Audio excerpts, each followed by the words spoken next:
Hi friends, கத்திரிக்காய் குழம்பு எப்படி செய்கிறதுங்கிறத பார்க்கலாம். கத்திரிக்காய் குழம்பு மஞ்சள் சோத்துக்கு ரொம்பவே சூப்பரான காம்பினேஷன். இது ரொம்ப சிம்பிளான குழம்பு தான். குழம்புன்னு சொல்லுவாங்க, கத்திரிக்காய் சப்ஜின்னு சொல்லுவாங்க.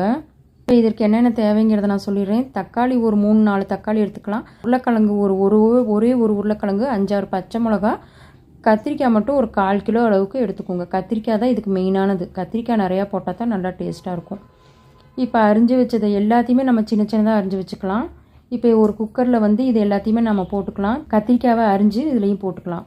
கத்திரிக்காவை ரொம்ப சின்ன சின்னதாகவும் அரிக்க தேவையில்லை, ரொம்ப பெருசாகவும் அரிய தேவையில்லை. ஏன்னா நமக்கு போட்டு நம்ம மறுபடியும் மத்தில் தான் நம்ம கடைஞ்சி விட போகிறோம்.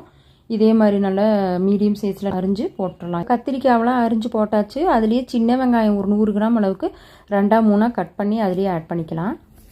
சின்ன வெங்காயம் போட்டால் தான் டேஸ்ட்டாக இருக்கும் இந்த குழம்புக்கு. இதில் மஞ்சத்தூள் ஆட் பண்ணிக்கலாம். குழம்புக்கு தேவையான